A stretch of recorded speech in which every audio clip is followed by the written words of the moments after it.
The Blithedale Romance by Nathaniel Hawthorne. Chapter 5.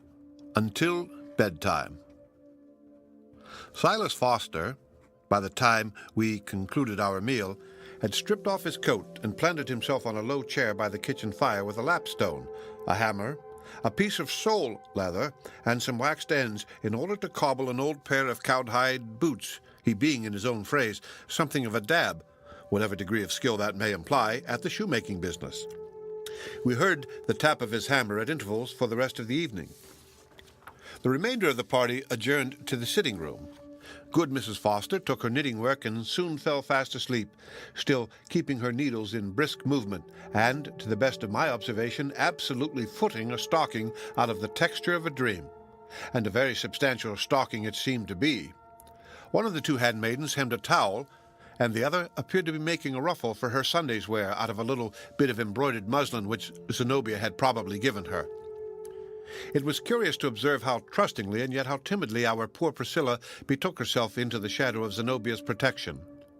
She sat beside her on a stool, looking up every now and then with an expression of humble delight at her new friend's beauty. A brilliant woman is often an object of the devoted admiration, it might almost be termed worship or idolatry, of some young girl who perhaps beholds the cynosure only at an awful distance and has as little hope of personal intercourse as of climbing among the stars of heaven. We men are too gross to comprehend it. Even a woman of mature age despises or laughs at such a passion.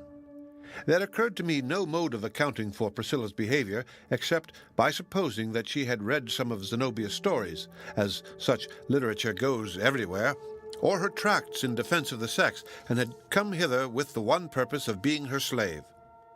There is nothing parallel to this, I believe, nothing so foolishly disinterested and hardly anything so beautiful in the masculine nature at whatever epoch of life, or, if there be, a fine and rare development of character might reasonably be looked for from the youth who should prove himself capable of such self-forgetful affection. Zenobia, happening to change her seat, I took the opportunity, in an undertone, to suggest some such notion as the above.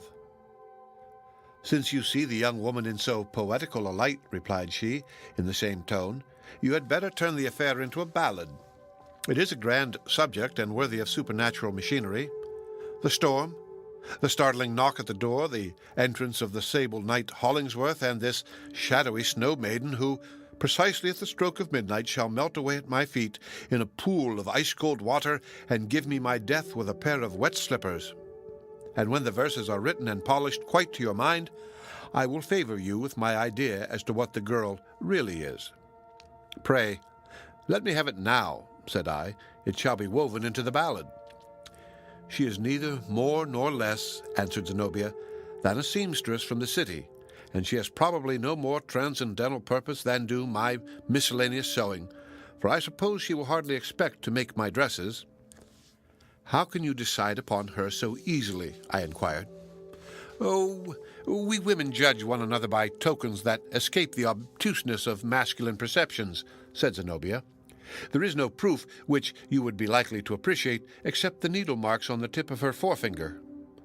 Then my supposition perfectly accounts for her paleness, her nervousness, and her wretched fragility. Poor thing! She has been stifled with the heat of a salamander stove in a small, close room, and has drunk coffee and fed upon doughnuts, raisins, candy, and all such trash till she is scarcely half alive. And so, as she has hardly any physique, a poet like Mr. Miles Coverdale may be allowed to think her spiritual." "Look at her now," whispered I. Priscilla was gazing toward us with an inexpressible sorrow in her wan face and great tears running down her cheeks. It was difficult to resist the impression that, cautiously as we had lowered our voices, she must have overheard and been wounded by Zenobia's scornful estimate of her character and purposes. "What ears the girl must have," whispered Zenobia with a look of vexation, partly comic and partly real. "I will confess to you that I cannot quite make her out. However, I am positively not an ill-natured person unless when very grievously provoked. And as you, and especially Mr. Hollingsworth, take so much interest in this odd creature, and as she knocks with a very slight tap against my own heart likewise, why, I mean to let her in. From this moment I will be reasonably kind to her. There is no pleasure in tormenting a person of one's own sex, even if she do favor one with a little more love than one can conveniently dispose of, and that, let me say, Mr. Coverdale, is the most troublesome offense you can offer to a woman." "Thank you," said I, smiling. "I don't mean to be guilty of it." She went towards Priscilla, took her hand, and passed her own rosy fingertips with a pretty caressing movement over the girl's hair. The touch had a magical effect. So vivid a look of joy flushed up beneath those fingers that it seemed as if the sad and wan Priscilla had been snatched away and another kind of creature substituted in her place. This one caress, bestowed voluntarily by Zenobia, was evidently received as a pledge of all that the stranger sought from her, whatever the unuttered boon might be. From that instant, too, she melted in quietly amongst us, and was no longer a foreign element. Though always an object of peculiar interest, a riddle, and a theme of frequent discussion, her tenure at Blithedale was thenceforth fixed. We no more thought of questioning it than if Priscilla had been recognized as a domestic sprite who had haunted the rustic fireside of old before we had ever been warmed by its blaze. She now produced, out of a work-bag that she had with her, some little wooden instruments, what they are called I never knew, and proceeded to knit, or net, an article which ultimately took the shape of a silk purse. As the work went on, I remembered to have seen just such purses before. Indeed, I was the possessor of one. Their peculiar excellence, besides the great delicacy and beauty of the manufacture, lay in the almost impossibility that any uninitiated person should discover the aperture, although, to a practised touch, they would open as wide as charity or prodigality might wish. I wondered if it were not a symbol of Priscilla's own mystery. Notwithstanding the new confidence with which Zenobia had inspired her, our guest showed herself disquieted by the storm. When the strong puffs of wind spattered the snow against the windows and made the oaken frame of the farmhouse creak, she looked at us apprehensively, as if to inquire whether these tempestuous outbreaks did not betoken some unusual mischief in the shrieking blast. She had been bred up, no doubt, in some close nook, some inauspiciously sheltered court of the city, where the uttermost rage of a tempest, though it might scatter down the slates of the roof into the bricked area, could not shake the casement of her little room. The sense of vast, undefined space pressing from the outside against the black panes of our uncurtained windows was fearful to the poor girl, heretofore unaccustomed to the narrowness of human limits, with the lamps of neighboring tenements glittering across the streets. The house probably seemed to her adrift on the great ocean of the night. A little parallelogram of sky was all that she had hitherto known of nature, so that she felt the awfulness that really exists in its limitless extent. Once, while the blast was bellowing, she caught hold of Zenobia's robe with precisely the air of one who hears her own name spoken at a distance, but is unutterably reluctant to obey the call. We spent rather an incommunicative evening. Hollingsworth hardly said a word unless when repeatedly and pertinaciously addressed. Then indeed he would glare upon us from the thick shrubbery of his meditations, like a tiger out of a jungle, make the briefest reply possible, and betake himself back into the solitude of his heart and mind. The poor fellow had contracted this ungracious habit from the intensity with which he contemplated his own ideas, and the infrequent sympathy which they met with from his auditors, a circumstance that seemed only to strengthen the implicit confidence that he awarded to them. His heart, I imagine, was never really interested in our socialist scheme, but was forever busy with his strange and, as most people thought it, impracticable plan for the reformation of criminals through an appeal to their higher instincts. Much as I liked Hollingsworth, it cost me many a groan to tolerate him on this point.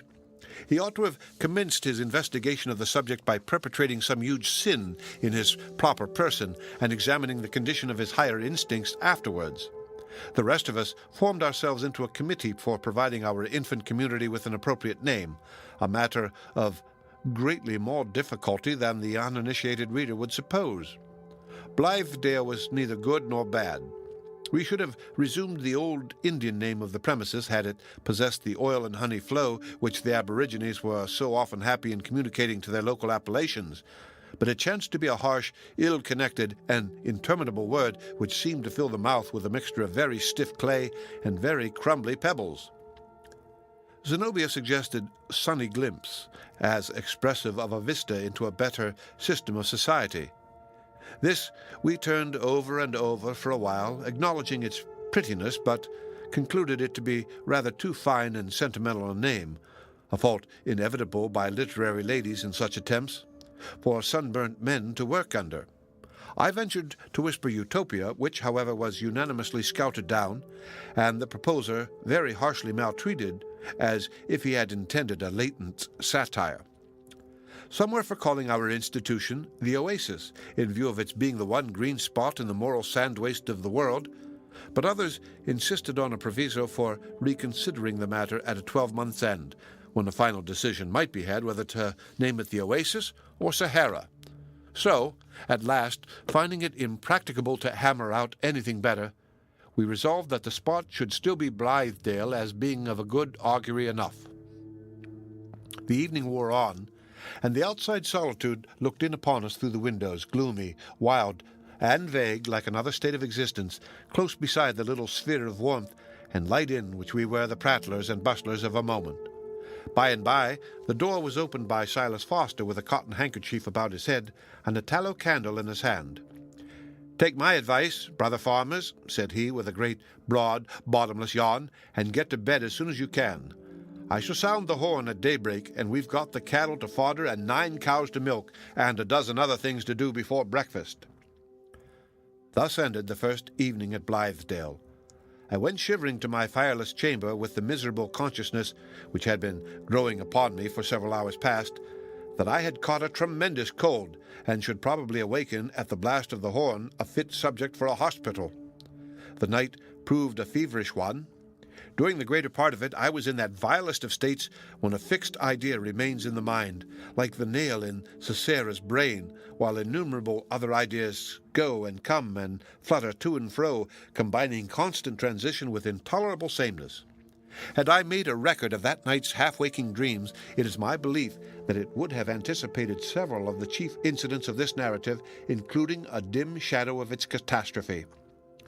Starting up in bed at length, I saw that the storm was past, and the moon was shining on the snowy landscape, which looked like a lifeless copy of the world in marble.